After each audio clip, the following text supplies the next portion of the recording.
জামাতের আকীদা সম্পর্কে আলেমদের মধ্যে মতভেদ রয়েছে, এ সম্পর্কে আপনার মূল্যবান মতামত প্রত্যাশা করি। বাবা, জামাতের শিবিরের মাদ্রাসা আমি 30 বছর পড়াইছি, তো আমি তো সবচেয়ে বেশি আকীদা ওদেরকে শিখেছি। তো আকীদা খারাপ হইলে কি আমি আমার চোখে পড়তো না এগুলি? দিগন্তে বসে আলহামদুলিল্লাহ, এই দেশে আকীদা খারাপ এটা বলার কোনো সুযোগ নেই, এটা বলার কোনো সুযোগ নেই। কিছু মাসলায় ওই যে একতলাপ একটু থাকেই, এটা আকীদের মাসলা না, এটা হলো সিয়াসিয়াত ইজতিহাদিয়াত। রাজনীতি হলো ইজতিহাদের বিষয়। আমি ইজতিহাদ করছি, গবেষণা করছি, আমার গবেষণা এটা উত্তর দিকে সমাধান, আপনি গবেষণা করেছেন, আপনার গবেষণা দক্ষিণ দিকে সমাধান। আপনি আমাকে বলতে পারবেন না আপনারটা বাতিল। এক মুজতাহিদ আরেক মুজতাহিদের ইজতিহাদকে বাতিল ঘোষণা করতে পারে না। ইমাম আবু হানিফা এটা বলতে পারেন না যে শাফির সব মাসলা বাতিল, এটা বলার অধিকার নাই। ওনারটা ওনার হিসেবে ঠিক আছে, উনি ভুল করলে 1 সওয়াব পাবেন, শুদ্ধ করলে 2 সওয়াব পাবেন। ভুল করলে রসগোল্লা একটা পাবেন, ভুল না করিয়ে শুদ্ধ করলে রসগোল্লা কয়টা? ইজা ইজতাহাদা আল হাকিম ফাআসাব ফালাহু আজরান। আল্লাহু আকবার। হাকিম বা কোনো মুজতাহিদ গবেষণা করে যদি সঠিকটা বের করতে পারে, ডাবল পুরস্কার। ওয়াইন আখতা ফালাহু আজরুন। আর যদি ভুল করে, শাস্তি নাই, দণ্ড নাই, অপরাধ নাই, তার জন্য একটা সওয়াব আছে, কারণ সে সত্য জানার জন্য একটা চেষ্টা করেছিল। আমাদের জামাতে ইসলাম বলেন, ছাত্র শিবির বলেন, এরা বাংলাদেশে খুব আল্লাহওয়ালা দুইটা দল। এরা যে কোনো হক কথা মানি নাই অকাতরে, কোরআন সুন্নাহর সত্যটা বুঝতে পারলে এরা মেনে নেয়। আমি দেখছি, আমার সারা জীবনের অভিজ্ঞতা। যাই হোক, এখন আর একটা ক্ষেত্রে আমি বলছি, এই দেশে যদি অর্থনৈতিক কোনো অলিয়া উলিয়া থাকে তাহলে হলো এরা ফিনান্সিয়াল আউলিয়া। আমি কাতারে বসে কইছি, দুবাইতে বসে বলছি, হিসাব নিকাশের অলিয়া উলিয়া। আপনি নরসিংদীতে ওই গত কোন নির্বাচনে বিএনপির এক নেতা আমার কিছু ছাত্রকে টাকা দিয়েছিলেন, আন্দোলনের জন্য টাকা দিয়েছিলেন। আন্দোলন শেষ, ভোটাভুটি শেষ, 35,000 টাকা পাচ্ছে। এইটা নিয়ে নেতাকে ফেরত দিতে গেছে। নেতা কই, এইটা কোন কেয়ামত? এই টাকা আমার ফেরত পাওয়া যায়? স্যার, আপনার টাকা আমি খাইয়ে মরতাম। এগুলি হলো অর্থনৈতিক আর অলিয়া উলিয়া। আলহামদুলিল্লাহ, এটা বাস্তব। আমি দোয়া করি যে আল্লাহ তাআলা, এই বাংলাদেশের সবচেয়ে বড় জাগতিক সমস্যা হলো চোরের সমস্যা। এই জন্য চোরের ওষুধ হলো শিবির আর জামাত। তাদের হাতে দেশটা থাকলে 1 টাকাও চুরি হবে না, ইনশাআল্লাহ। ইনশাআল্লাহ। ডক্টর ইউনূস সাহেব, আপনি তো নিশ্চয় শুনবেন যদি সময় পান, বা আপনার কেউ শোনাবে। দেশের জন্য বলছি, এটা কোনো দলীয় কথা না, এটা জাতীয় কথা। কি কথা? তারা এগুলি বুঝে। ইসলামী ব্যাংক চালায়, আলহামদুলিল্লাহ, ওখানে কোনো দুর্নীতি নেই। আছে দুর্নীতি? 2টা মন্ত্রণালয় জামাতের নিজামী সাহেব চালিয়েছিলেন, মুজাহিদ ভাই চালিয়েছিলেন। 1 টাকাও যদি ফল্ট পেত, কিয়ামত করে ফেলত। কিন্তু পাইছে? এটা একটা, ভাই, যার গুণ আছে তার গুণটা স্বীকার করা, এটা কি মানবতা না অমানবতা? এটা মানব, কেন স্বীকার করবেন? এটা স্বীকার করা উচিত। সব দলের মধ্যে ভালো আছে। হেফাজতে ইসলামের লক্ষ লক্ষ আলিম ওলামা আছে, ওনারা মসজিদ মাদ্রাসা, আমি যেই 6000 মক্তব চালাইছি, আমার প্রায় শিক্ষকই ওনাদের শিক্ষক। কারণ এই ময়দানে ওনারা লাগবে, ওনাদের ছাড়া আমরা পারবো না। যার যার অঙ্গনে যিনি সেরা, ঠিক না?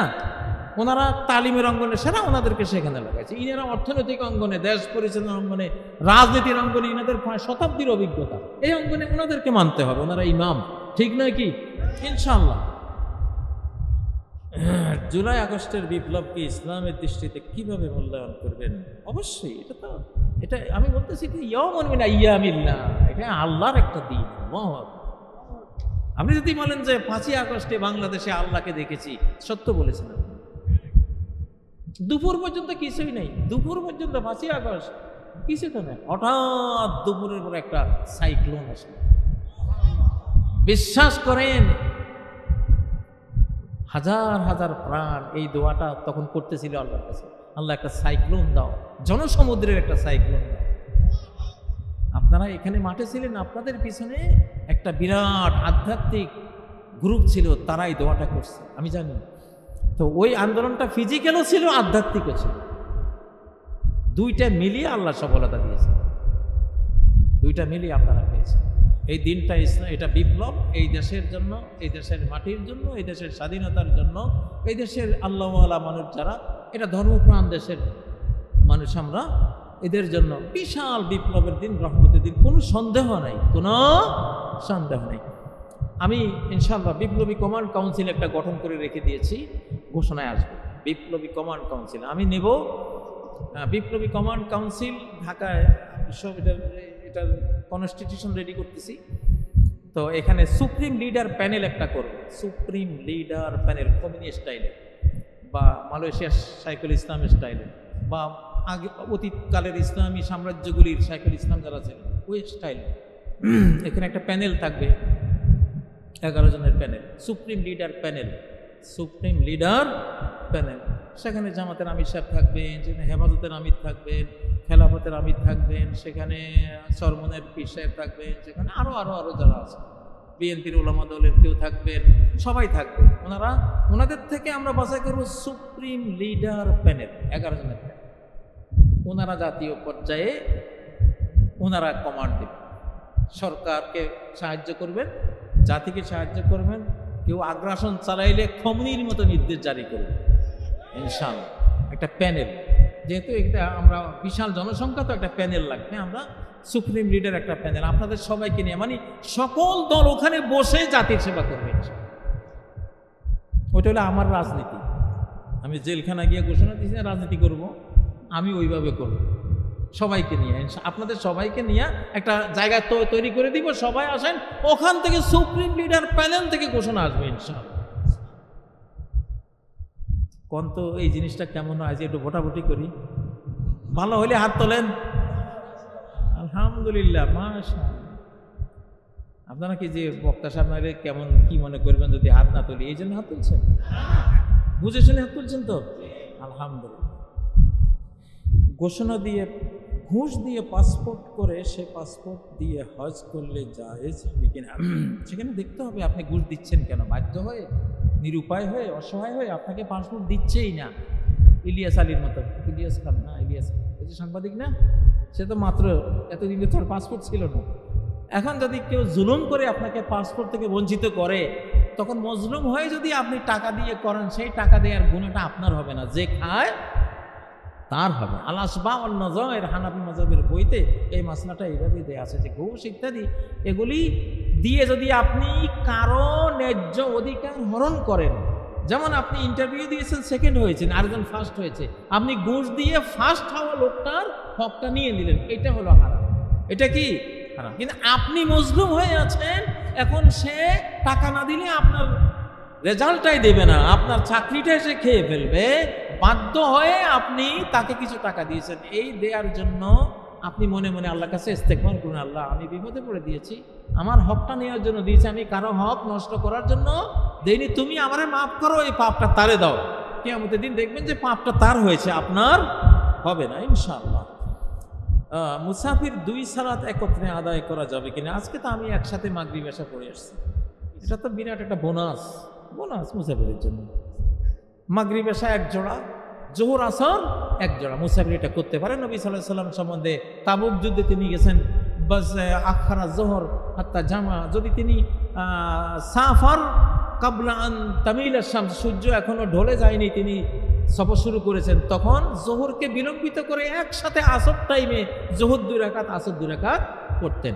আর যদি তিনি জোহরের সময় হয়ে গেছে, এই সময় বের হয়েছেন, বের হয়েই তিনি আগে জোহর 2 রাকাত পরে একামত দিয়ে আবার আসর 2 রাকাত পরে সফর শুরু করতেন, কারণ মুসাফির অবস্থায় ছিলেন তো সেই জন্য।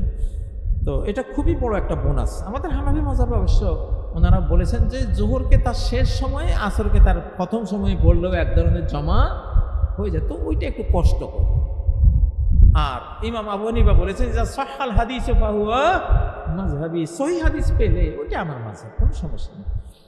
আল্লাহ তাআলা জান্নাতে পুরুষদেরকে 72 জন করে হুর দেবেন, তাহলে নারীদেরকে কি দেবেন? এই প্রশ্নটা কতবার যে উত্তর দিছি ভাই। আচ্ছা, এটা কি কোনো মর্যাদার বিষয় হয় যে একজন মহিলা এখানে ফ্ল্যাটে থাকে, ওনার বাসা লাইন ধরে পুরুষরা আসে, মানিজ্য থাকে? তো দুনিয়াতে যদি মান ইজ্জত থাকে না, বেহেশতের হুরিরা তো আরো মান ইজ্জতের ব্যাপারে। কখনো একটা নারী একাধিক পুরুষের জন্য কোনো ধর্মেই এটা নাই, আর কোনো নারীর অন্তরেও এটা নাই, এটা হয় না। নারীরা কখনো একাধিক পুরুষ চায় না, বরং জান্নাতি নারীদের ব্যাপারে সূরা রহমানে তো পড়েছেন কাসিরাতুত তারফাইন, জান্নাতি নারীরা কাসিরাতুত তারফ, তারা তাদের চক্ষুকে স্বামীর উপরে এমন নিবদ্ধ রাখবে, স্বামী ছাড়া অন্য কোনো পুরুষ যদি বিশ্বের 1 নম্বর পুরুষ হয়, জান্নাতের 1 নম্বর পুরুষ হয়, চোখের কোনা দিয়েও দেখবে না ওরা, এতটা স্বামী ভক্ত। আল্লাহু আকবার। এটা হবে না। পুরুষরা যাবে, পুরুষ হলো ভ্রমরের মতো, 1000 ফুলের কাছে যায়, এটা তার স্বভাব। কিন্তু নারী যারা, ওরা ফুলের মতো, ওরা কারো কাছে যায় না। সৃষ্টিকর্তা বানাবার সময় এইভাবে বানিয়েছে, এটা নেচার, দেওয়া, আল্লাহর দেওয়া নেচার। দাসীদের পর্দা কতটুকু? দাসীদের পর্দা যদি পুরুষের মতো হয় তাহলে কেন দাসীরা তো এখন নাই। দাসীদের তো ইসলাম জাকাতের টাকা কোন খাতে ব্যয় করবে, খাত নাই, সব দাসদাসী কিনে স্বাধীন করে দিয়েছে। এখন তো দাসদাসী নাই। তবে যুদ্ধ বিগ্রহে বন্দী সামনে যদি হয়, কোনো সময় থাকে, তখন এটা আসবে। বাংলাদেশে তো দাসদাসী আছে, নাই তো। অনেকে আবার কি কাজের মেয়েদেরকে দাসী মনে করে, আস্তাগফিরুল্লাহ। ওরা হলো স্বাধীনা, ওদের সাথে এই মশলা চলবে না কোনো মতেই না।